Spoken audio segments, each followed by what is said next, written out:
नमस्कार, स्वागत है आपका हमारे विशेष कार्यक्रम जीवन मंत्र ज्योतिष, वास्तु एवं मनोविज्ञान का संगम में। यदि आप अपने जीवन में तनावग्रस्त हैं, आपकी समस्याओं का समाधान नहीं हो पा रहा है और हर तरफ से निराशा एवं दुर्भाग्य आपका पीछा कर रहा है, तो दर्शकों, अब समय आ गया है परिवर्तन का।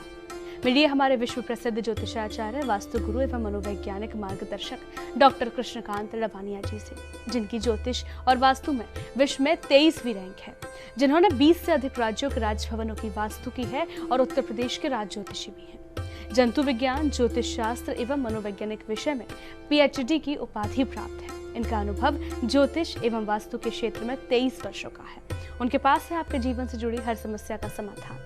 उनके ज्योतिषीय एवं मनोवैज्ञानिक परामर्श से अपने जीवन के हर पहलू का संतुलन प्राप्त करें। डॉक्टर लवानिया न केवल ज्योतिष और वास्तु में अपनी विशिष्टता के लिए जाने जाते हैं, बल्कि ये मनोविज्ञान के क्षेत्र में भी एक अग्रणी हस्ती के रूप में स्थापित है। उनकी मनोवैज्ञानिक अंतर्दृष्टि और परामर्श ने असंख्य लोगों के जीवन में सकारात्मक बदलाव दिए हैं। यह सम्मानित व्यक्ति RCI से मान्यता प्राप्त मनोवैज्ञानिक भी हैं, जो उनके 23 वर्षों से अधिक व्यापक अनुभव और कौशल का प्रमाण है। डॉक्टर लवानिया की विद्वता और अनुभव ने उन्हें अपने क्षेत्र में एक ऐसी प्रामाणिक शक्ति बना दिया है, जिसकी गूंज न केवल भारत में बल्कि अंतर्राष्ट्रीय स्तर पर भी सुनाई देती है। गुरुजी, आपका एक बार फिर से बहुत बहुत स्वागत है हमारे खास प्रोग्राम में। जय श्री श्याम दर्शकों, आप सभी का स्वागत है। तो दर्शकों, आज के हमारे कार्यक्रम का विषय है नवरत्न का महत्व, उनको धारण करने का उपाय और हमारे जीवन पर उनका प्रभाव। तो गुरुजी, नवरत्न क्या होते हैं? रत्न धारण करने के नियम और उनके प्रभावों को समझना एक बहुत ही महत्वपूर्ण विषय है। ज्योतिष शास्त्र में 9 ग्रहों और 12 राशियों के बीच एक गहरा संबंध है। हर राशि का एक ग्रह स्वामी होता है और उसी के आधार पर रत्न धारण करने का नियम बनाया गया है। यह नियम न केवल ज्योतिष दृष्टि से बल्कि व्यक्तिगत अनुभवों के आधार पर भी महत्वपूर्ण होता है। तो गुरुजी, क्या राशियों और ग्रहों का कुछ संबंध होता है? ज्योतिष के अनुसार 12 राशियां और 9 ग्रह होते हैं। हर ग्रह का 1 और 2 राशियों पर शासन होता है। जैसे मेष राशि की अगर बात करें तो उसका स्वामी जो है मंगल होता है और इसका जो रत्न जो है वो मूंगा है। वृषभ राशि की बात करें तो इसका स्वामी जो है शुक्र है और इसका जो रत्न हम लोग पहन सकते हैं या तो ओपल या हीरा, इसका रत्न धारण करना चाहिए। अगर मिथुन राशि की बात करें तो मिथुन राशि का जो ग्रह स्वामी है वो बुध है और इसके लिए हम पन्ना रत्न पहनने की सलाह देते हैं। कर्क राशि चौथी राशि बोली जाती है, इसका स्वामी चंद्रमा है और इसके लिए मोती रत्न धारण करने की हम सलाह देते हैं। 5वीं राशि सिंह राशि है, इसका स्वामी सूर्य है और इसके लिए माणिक रत्न पहनने की हम लोग सलाह देते हैं। 6वीं राशि कन्या राशि है, जिसका स्वामी बुध है और उसके लिए रत्न हम पन्ना रत्न धारण करने की सलाह देते हैं। 7वीं राशि तुला राशि है, इसका स्वामी भी शुक्र है और इसके लिए हीरा या ओपल पहनने की हम लोग सलाह देते हैं। वृश्चिक राशि 8वीं राशि है, इसका स्वामी भी मंगल है और इसके लिए हम लोग जो मूंगा रत्न जो है उसको धारण करने की सलाह देते हैं।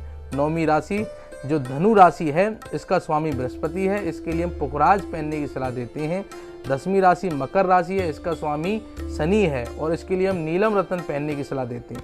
11वीं राशि कुंभ राशि है और कुंभ राशि में भी हम उसका स्वामी शनि है, इसीलिए हम लोग उनको कुंभ राशि में भी जो नीलम रत्न पहनने की सलाह देते हैं। और 12वीं राशि जो है मीन राशि है, मीन राशि में जो है इसका स्वामी जो है गुरु है, इसलिए हम उसको पुखराज रत्न पहनने की सलाह देते हैं। तो गुरुजी, ये तो हो गया राशियों के अनुसार रत्नों का चुनाव। अगर हम बात करें ग्रहों के अनुसार रत्न कैसे चुने जाते हैं जी, और कौन कौन से रत्न होते हैं? देखिए, सूर्य के लिए जो है वो हम लोग माणिक्य बताते हैं। चंद्रमा के लिए जो है वो मोती रत्न धारण करने की सलाह देते हैं। मंगल के लिए मूंगा, बुध के लिए पन्ना और बृहस्पति के लिए पुखराज पहनने की हम लोग सलाह देते हैं।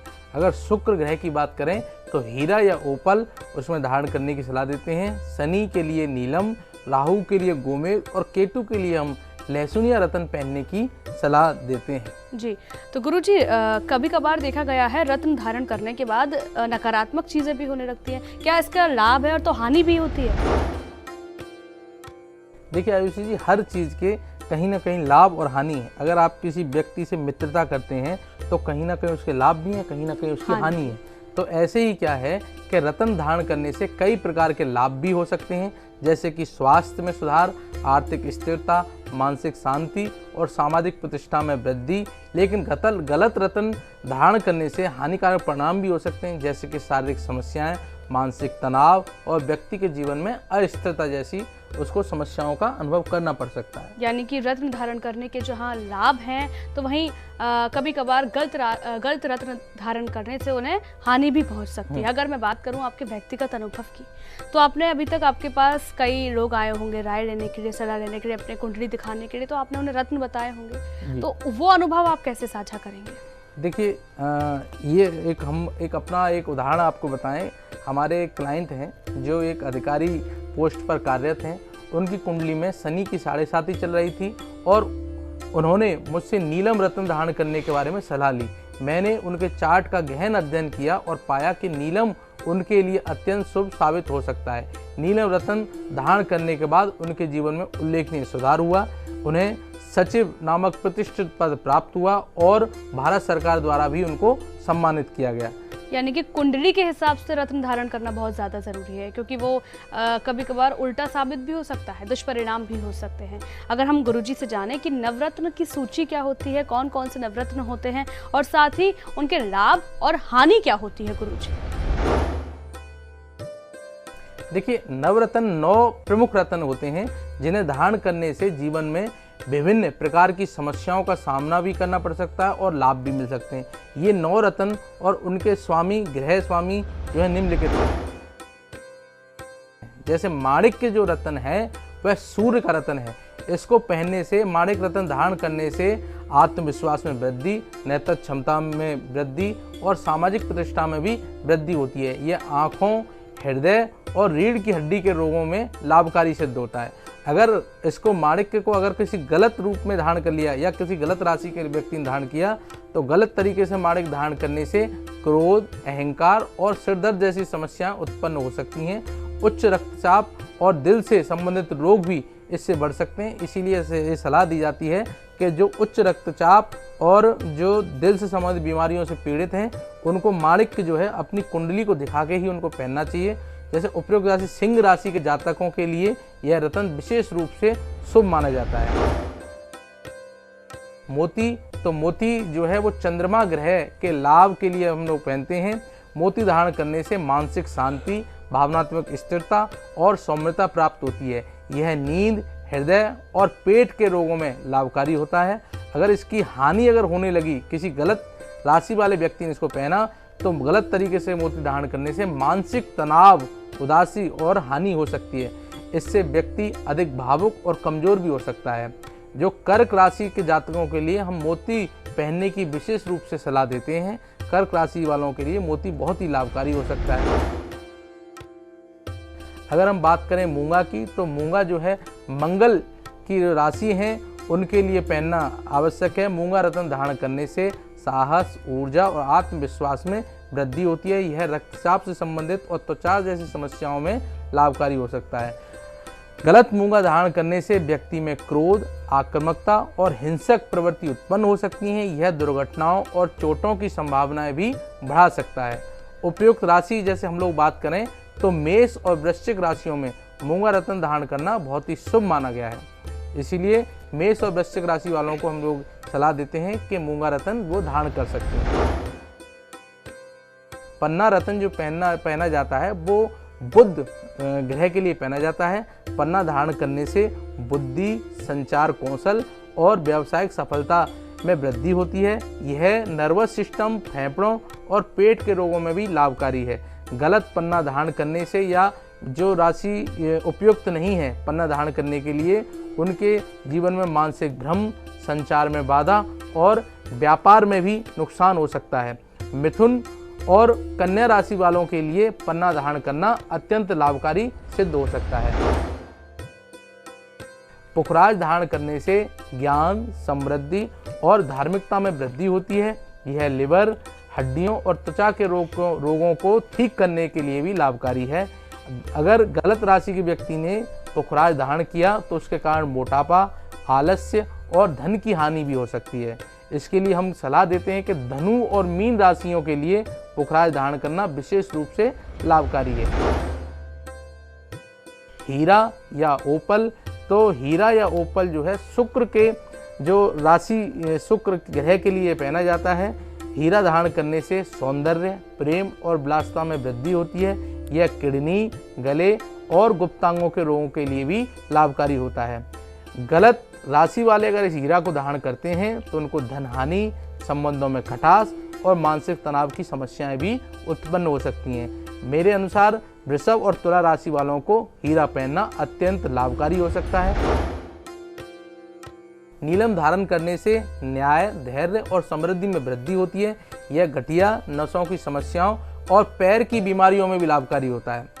गलत राशि वाले अगर नीलम धारण करते हैं या जो शनि की राशियां नहीं हैं तो उनके लिए गंभीर हानियां हो सकती हैं, जैसे दुर्घटनाएं, धन हानि और अवसाद जैसी समस्याएं होती हैं। हमारे अनुसार मकर और कुंभ राशि वालों के लिए नीलम रत्न धारण करना अत्यंत लाभकारी हो सकता है। अगर हम बात करें गोमेद की, तो यह राहु ग्रह को मजबूत करने के लिए पहना जाता है। गोमेद धारण करने से मानसिक स्पष्टता, ध्यान केंद्रित करने की क्षमता और आत्म संयम में वृद्धि होती है। यह त्वचा, पेट और मनोवैज्ञानिक रोगों में लाभकारी होता है।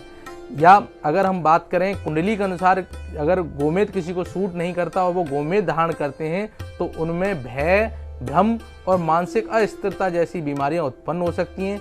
गोमेद को विशेष रूप से राहु की महादशा या अंतर्दशा में धारण करना चाहिए। यह किसी भी राशि के व्यक्ति द्वारा धारण किया जा सकता है, बशर्ते उनकी कुंडली में राहु की स्थिति का सही विश्लेषण किया गया हो। लहसुनिया धारण करने से मानसिक शांति, आध्यात्मिक जागरूकता और अचानक धन लाभ में वृद्धि होती है। यह खून की बीमारियों, स्किन प्रॉब्लम और अल्सर जैसी समस्याओं के लिए लाभकारी होता है। अगर किसी कुंडली को बिना दिखाए अगर आप लहसुनिया पहनते हो और वो नुकसान करने में अगर उतारू है तो उसकी वजह से भय, भ्रम और दुर्घटनाओं की संभावना बढ़ जाती है। लहसुनिया को केतु की महादशा और अंतर्दशा में धारण किया जा सकता है या किसी भी राशि के व्यक्ति द्वारा धारण किया जा सकता है, बशर्ते उसकी कुंडली में केतु की स्थिति का सही विश्लेषण किया गया हो। तो दर्शकों, जाना आपने कि कौन सा धातु किस कुंडली के लिए बना है, और यदि हम कुंडली के अनुसार धातु का धारण करते हैं, धातु को धारण करते हैं तो हमें काफ़ी ज़्यादा लाभ मिलता है, और अगर गलत धातु धारण करते हैं तो काफ़ी सारा गुरुजी नुकसान भी हो सकता है। अगर हम हानि की बात करें, अभी हमने गुरुजी से जाना था कि क्या लाभ होते हैं, उन्होंने अपना उदाहरण पेश किया। मैं गुरुजी आपसे फिर से जानना चाहूँगी कि जो हानि है, आपने अनुभव किया, हानि का भी अनुभव किया होगा, लाभ का किया है तो हानि का भी अनुभव किया होगा, तो हानि के बारे में क्या दर्शकों को साझा करेंगे आप? देखिए, मैंने कई बार देखा है कि गलत रत्न धारण करने से मेरे क्लाइंट को गंभीर समस्याएं हुई हैं। उदाहरण के लिए, एक क्लाइंट ने बिना सलाह के नीलम रत्न धारण कर लिया था, जिससे उनके जीवन में अचानक समस्या आने लगी। जब उन्होंने मुझसे परामर्श किया तो मैंने पाया कि नीलम रत्न उनके लिए अनुकूल नहीं है और उसे मैंने तुरंत हटाने की सलाह दी। इसके बाद उनकी समस्याओं में कमी आई।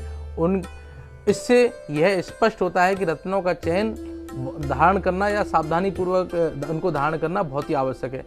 मेरे पास एक विशेष केस आया था जिसमें अखिलेश नाम के व्यक्ति ने मुझसे संपर्क किया। अखिलेश जी को पहले किसी ने मूंगा या लाल मूंगा रत्न जो धारण करने की सलाह दी थी, यह शायद उनके नाम के आधार पर दी गई थी, क्योंकि सामान्यतः हम लोग क्या करते हैं कि नाम का जो पहला अक्षर है उसके अनुसार रत्नों का हम लोग चयन कर लेते हैं, लेकिन यह बहुत ही बड़ी गलती साबित हुई। अखिलेश जी ने मूंगा धारण किया और कुछ समय बाद उन्होंने अनुभव किया कि उनके जीवन में अनेक समस्याएं उत्पन्न होने लगी हैं। उनके स्वास्थ्य में गिरावट आ गई थी, मानसिक तनाव बढ़ रहा था और कार्यों में सफलता उनको नहीं मिल रही थी। अगर हम उनकी बात करें तो उन्हें जेल यात्रा का भी उन्हें सामना करना पड़ा था। मैंने अखिलेश जी को तुरंत मूंगा रत्न उतारने की सलाह दी। मैंने उन्हें सही विधि से पन्ना धारण करने का सही तरीका बताया और उन्हें उचित दिन पर पन्ना धारण करने की सलाह दी और निर्देश दिए। पन्ना धारण करने के कुछ ही महीनों बाद अखिलेश जी के जीवन में सकारात्मक परिवर्तन आने लगे।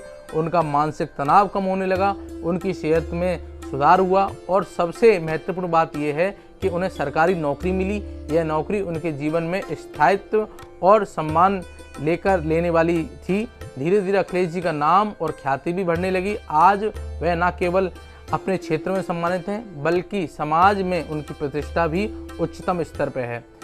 इसलिए हर व्यक्ति को यह समझना चाहिए कि रत्न धारण करने से पहले कुंडली का गहन विश्लेषण और विशेषज्ञ की सलाह अत्यंत आवश्यक है। रत्नों की ऊर्जा और प्रभाव से जीवन में चमत्कारिक परिवर्तन ला सकते हैं, बशर्ते सही तरीके से और सही व्यक्ति द्वारा धारण किए जाएं। अखिलेश जी का मामला मेरे लिए एक महत्वपूर्ण सीख थी और यह बताता है कि ज्योतिष शास्त्र और रत्न विज्ञान का सही उपयोग कैसे जीवन को सकारात्मक दिशा में मोड़ सकता है। तो दर्शकों, कितना जरूरी है सही रत्न का धारण करना। यदि आप जीवन में सकारात्मक बदलाव चाहते हैं, उसके लिए जरूरी है सही रत्न का धारण करना। अब हम अगले पड़ाव की ओर चलते हैं, गुरुजी से जानते हैं सबसे अहम बात है वो है सही रत्न को धारण कैसे किया जाता है। गुरुजी, क्या विधि है उसकी? रत्न धारण करने से पहले उसकी शुद्धता, प्रामाणिकता की जांच अवश्य कराएं। एक असली और शुद्ध रत्न ही आपके जीवन में सकारात्मक प्रभाव डाल सकता है। नकली या दोषपूर्ण रत्न धारण करने से आपको लाभ के बजाय हानि भी हो सकती है। उचित दिन और समय का चयन करें।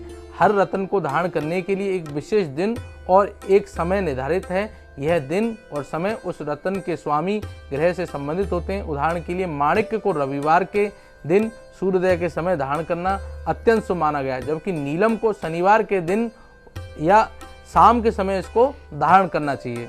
रत्न की शुद्धि और उसकी प्राण प्रतिष्ठा आवश्यक है। रत्न को धारण करने से पहले उसकी शुद्धि और प्राण प्रतिष्ठा कराना आवश्यक है। यह प्रक्रिया आमतौर पर मंत्रों के उच्चारण और पूजा द्वारा की जाती है। उदाहरण के लिए नीलम को धारण करने के लिए पहले शनि के बीज मंत्रों का जाप करते हैं और फिर रत्न की शुद्धि की जाती है। धारण विधि में अगर हम बात करें तो रत्न को धारण करने के लिए उचित अंगूठी या पेंडेंट का चयन करना चाहिए। अंगूठी या पेंडेंट उस धातु में बना होना चाहिए जो उस रत्न के ग्रह के लिए अनुकूल हो। जैसे कि माणिक्य को सोने की अंगूठी में धारण करना चाहिए, जबकि नीलम को चांदी या पंच धातु में धारण किया जा सकता है। गुरुजी, लाभों के बारे में हम बात कर रहे थे कि रत्न धारण करने के काफी सारे लाभ हो सकते हैं अगर हम सही रत्न का चुनाव करते हैं अपनी कुंडली के अनुसार, अपने ग्रहों के अनुसार, अपने जो नक्षत्र हैं उनके अनुसार। अगर हम बात करें गुरुजी अब संभावित लाभों की, तो संभावित लाभ कौन कौन से हो सकते हैं? देखिए, कई सारे लाभ उसमें होते हैं। जैसे हम बात करें स्वास्थ्य में सुधार। सही रत्न धारण करने से व्यक्ति के शारीरिक और मानसिक स्वास्थ्य में सुधार होता है। जैसे कि पुखराज धारण करने से व्यक्ति का मानसिक संतुलन और आत्मविश्वास बढ़ता है, जबकि मोती धारण करने से व्यक्ति को मानसिक शांति प्राप्त होती है। अगर हम बात करें आर्थिक समृद्धि, तो रत्न धारण करने से आर्थिक स्थिति में सुधार होता है। जैसे कि हीरा धारण करने से व्यक्ति की आर्थिक स्थिति में सुधार हो सकता है और व्यापार में भी लाभ हो सकता है। मानसिक शांति और स्पष्टता के लिए कुछ रत्न मानसिक शांति और स्पष्टता प्रदान करते हैं। जैसे पन्ना जो है बुध ग्रह से संबंधित है, व्यक्ति की बुद्धि और संचार कौशल को सुधारता है, जिससे उसे बेहतर निर्णय लेने में सहायता मिलती है। सामाजिक प्रतिष्ठा में भी रत्न पहनने से वृद्धि हो सकती है। और अगर हम हानियों की बात करें गुरुजी, हानियां क्या क्या हो सकती हैं इससे? गलत रत्न धारण करने से शारीरिक समस्याएं उत्पन्न होती हैं। जैसे कि गलत तरीके से नीलम धारण किया जाए तो शारीरिक पीड़ा और दुर्घटनाओं से का सामना आपको करना पड़ सकता है। मानसिक तनाव, अगर यदि रत्न ग्रह की स्थिति के अनुसार नहीं धारण किया गया है तो मानसिक तनाव, चिंता और भय उत्पन्न कर सकते हैं। उदाहरण के राहु का गोमेद अगर सही तरीके से धारण नहीं किया गया है तो व्यक्ति का मानसिक संतुलन भी इससे बिगड़ सकता है। व्यक्तिगत जीवन में अस्थिरता भी ये ला सकते हैं। गलत रत्न धारण करने से व्यक्ति के जीवन में अस्थिरता और संबंधों में दरार आ सकती है। जैसे कि बिना सलाह के मूंगा धारण करने से व्यक्ति का क्रोध और आक्रामकता बढ़ सकती है। तो ये तो अभी हमने दर्शकों को जाना कि लाभ क्या होते हैं, हानियां क्या क्या हो सकती है।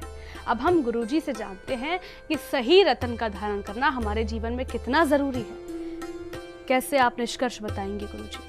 देखिए, नवरत्न धारण करना ज्योतिषीय दृष्टि से अत्यंत प्रभावशाली हो सकता है, लेकिन इनका सही चयन और धारण विधि अत्यंत महत्वपूर्ण है। बिना उचित परामर्श और कुंडली के गहन विश्लेषण के बिना कोई भी रत्न धारण करना हानिकारक सिद्ध हो सकता है। तो दर्शकों, आज हमने जाना कि सही रत्न धारण करना हमारे जीवन में क्या प्रभाव डाल सकता है, कितना जरूरी होता है और क्या क्या लाभ होते हैं, क्या हानियां हो सकती हैं यदि हम गलत रत्न धारण कर सकते हैं, और रत्न धारण करने की क्या प्रक्रिया होती है, क्या उपाय होते हैं, वो भी अभी हमें गुरुजी ने बताया।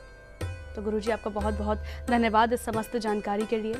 सभी दर्शकों आपका कोटि कोटि धन्यवाद और जय श्री श्याम सभी को। हारे की सारे की जगह मैं आपके उज्जवल एवं स्वर्णिम भविष्य की कामना करते हुए आपसे विदा लेता हूँ। धन्यवाद। जय श्री श्याम दर्शकों, आज इस कार्यक्रम में मैं भी आपसे विदा लेती हूँ। मुझे दीजिए इजाजत, हम फिर मुलाकात करेंगे किसी और मुद्दे के साथ। नमस्कार।